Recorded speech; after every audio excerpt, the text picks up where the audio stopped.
Are bugs causing your heart problems? More specifically, I'm referring to CVD, cardiovascular disease, right? And the bugs that I'm talking about is bacteria. Yes, our bodies contain bacteria, but there are harmful, they call pathogenic bacteria, basically bacteria that does not belong in our bodies, and more specifically, one called H. pylori, Helicobacter pylori. This is one of the probably most commonly studied bacteria that is shown to have a correlation with coronary vascular disease. There was actually a meta-analysis that was done, and they saw that in people who had coronary vascular disease or cardiovascular disease, there was 57% of them they all had H. pylori. So, is there a correlation? Is this a cause? Well, there's been a meta-analysis. Let's dive into the research.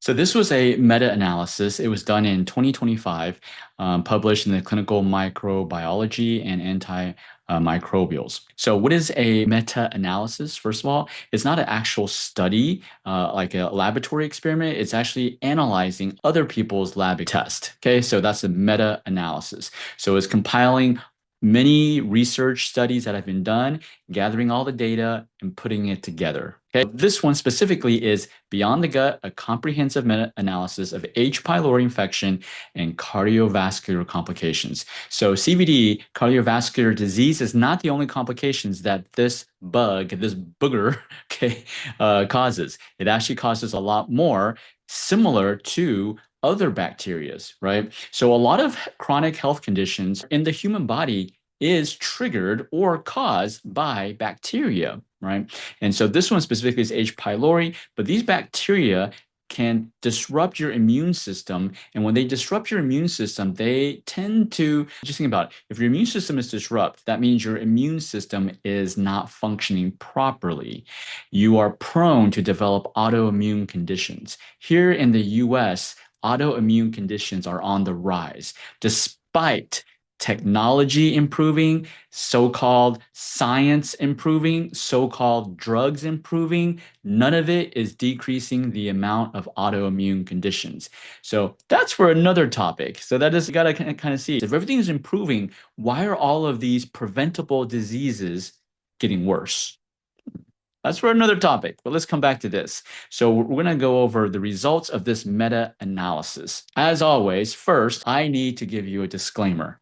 I am not a physician. I was not trained to prescribe medications or do surgery. I was not trained in acute medicine.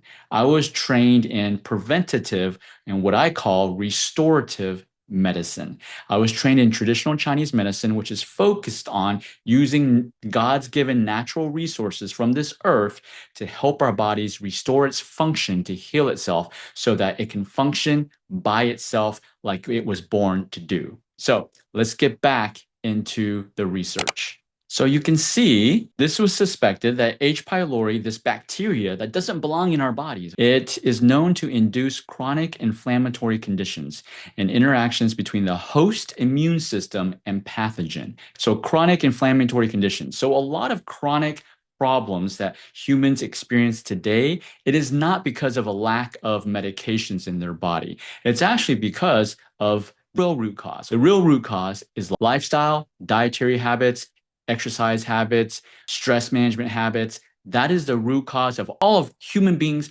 chronic problems. Our lifestyle of abundance is actually causing all of these chronic health conditions. There was historians saw in Europe thousands of years ago or hundreds of years ago. In Europe, what they found is when a country was poor, yes, they had a lot of acute problems, acute diseases. I'm not talking about acute diseases. Let's move acute diseases to the side. I'm only talking about chronic diseases, right? And what they observed was that in history, and this is in every country, including the US and all over Asia, when a country was poor and they had a lot of acute diseases, or the science was poor, medicine was poor, acute diseases were the same. So let's move that aside. Chronic diseases were actually not as significant. One person may say, oh, because they're dying from the acute diseases. Yes, that's true. But the people that lived longer weren't suffering with a lot of the chronic diseases that we have today. As those countries, especially we saw in England, in Europe, France, Spain, as the countries got more money, they're more affluent, they were able to have more food to eat, there was a disease of overabundance. Eating too much. People got fatter, right? People became obese. And back then they didn't know, but they probably had diabetes and all these chronic conditions. They just didn't have a label for it, right? That's the same thing we see in the US, especially the US started as a farming, right? Actually, many agriculture. Asia, China, it's all agriculture. Taiwan, where I was born, is agriculture. Many Asian countries. I've been to Vietnam, right? Philippines, a lot of agriculture. And so that was hard work. When people were working and not sitting on their phones, scrolling through social media or watching TV, guess what? They were at an active lifestyle. Our lifestyle of abundance is causing all of this chronic disorders. But that's just a little history lesson. Let's come back to this. So H. pylori is not the only bacteria that causes cardiovascular diseases. There's other bacteria that cause it, right? But this is the most popular one. So through this meta-analysis, so again, they observe studies that were published from 2000 and 2023, so over 23 years of studies, they compiled it, and let's see what result they found. The estimated rate of H. pylori in individuals with cardiovascular disease was 56.7%. Africa had the greatest frequency of H. pylori infection, 64%, followed by Asia, which is 62%, followed by America, 55%, and then Europe, 53.8%. There were no reports from Oceania. So what does that tell us, right? So, well, first you have to understand why in Africa, Asia, there's more prevalence. So pylori, this bacteria, does not belong in our body. So how do we get it, right? It's food, mouth, right? Hand, mouth. We touch someone's vomit. We touch someone's body fluid. It may be a mother and their kid, right?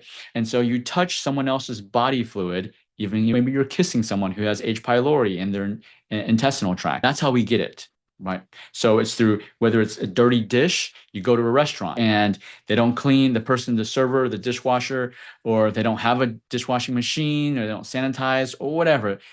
That is how we get this bacteria. It's from touching things, putting in our mouths, touching our ears, saliva, and all that stuff. So in sanitation in Africa, or it's not going to be as good as here in the US. And then Asia depends on where you are in Asia. There's many Asian countries that still have poor sanitation, like India, very poor sanitation. When we went to Laos, poor sanitation. And there's still a lot of Asian countries that are third world countries, right? Of course, there's more modern, then you have less of that. But in America, it's still 55%. This may be North and South America, right? But let's say in North America, in the US and Canada, sanitation is a whole lot better than those third world countries, right? But still, there's a 55%. That's pretty high, right? So that's why it's important to wash your hands. It's super important when you are out and about, if you're going to a restaurant, right? Wash your hands. It's super important. So that's how we get it. But here's the key thing is that if you have cardiovascular disease or any type of heart disease, you want to check to see if you have this H. pylori. They can do a stool test, breath test. What's the common treatment? The common treatment is antibiotics in the Western conventional treatment, right? That does kill H. pylori, but that doesn't guarantee you won't get it again. It only kills the bugs you have right now. But if you don't change your lifestyle habits of washing your hands and cleaning your food, you're still going to get it. Just because you are exposed to it does not guarantee you will get this bacteria infection. So what's the difference? How come some people are exposed to it and they don't get the infection and then others are? It comes down to your immune system. If your immune system is weak, this H. pylori is opportunistic. It will take the opportunity to infiltrate your digestive tract. So it really comes down to your immune system. And if you've had this infection before, this infection does wreak havoc on your immune system. And if you only use antibiotics, you are leaving yourself vulnerable to future infections. Let me explain why. This bug comes into your body, disrupts your immune system. You go to your physician, they give you some antibiotics. It kills not just the H. pylori, it kills many bacteria in your intestines. even the bacteria that is beneficial in your intestines. Okay. So you have the H. pylori that already weakened your immune system. Then you take an antibiotic that kills this bacteria, but the antibiotic also kills your other immune system. So now you have a double whammy. The bacteria disrupts your immune system. You take an antibiotic to kill it, but that disrupts your immune system even more. And if you don't do things to rebuild your immune system, it just takes you going out to eat and you'll probably get the infection again. Some of you are probably thinking, oh, okay, Jimmy, so how do I prevent this from happening? How do I prevent this infection from happening? It's very simple, actually. It's not easy. It's simple. You need to make sure your immune system is balanced. So if you have this bacteria infection, you get antibiotics to kill it, right? And you need to rebuild your bacteria flora. You need to take some probiotics. Now, you can take it from a capsule, but the most effective way is to get it through your food. Eat fermented food, kombucha. You can take kimchi, any fermentation type of process. Those fermentation gives you real good, strong probiotics, good bacteria that helps balance your immune system. If you haven't heard this before, I'm going to repeat it here. Your immune system is based on the bacteria flora in your intestines. Why do so many people have autoimmune problems here in the US or even in developed countries? I would say autoimmune is prevalent, is highly in developed countries. It's because of the way we eat, the way we stress ourselves. We say our quality of life is important, but we don't. We stay up all night watching movies. We go on a raves. We go, oh no, we have to stay up all night. It's just this once in a lifetime. And then we just, disrupt our bodies. So that's how we damage it, right? So it's not just what we eat, it's also stress. So if you continue that lifestyle, you will continue to ruin your immune system. It will ruin your bacteria flora in your intestines, right? That's why there's a huge Hashimoto's problem here in the US.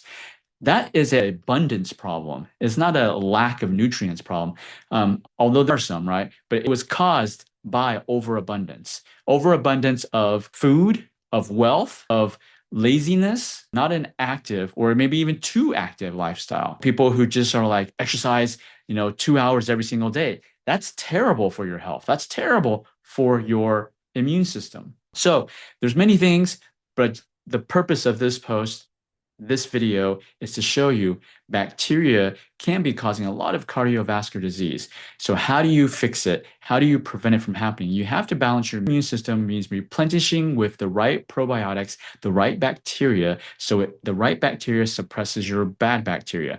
This is what balance looks like in your intestines. Good bacteria versus bad bacteria.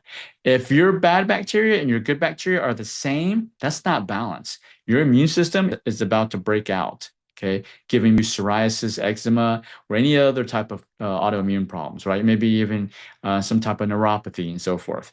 So the way to correct this is to restore the balance. Good bacteria needs to be higher than your bad bacteria. Of course, this is just a generalization, but you get the point.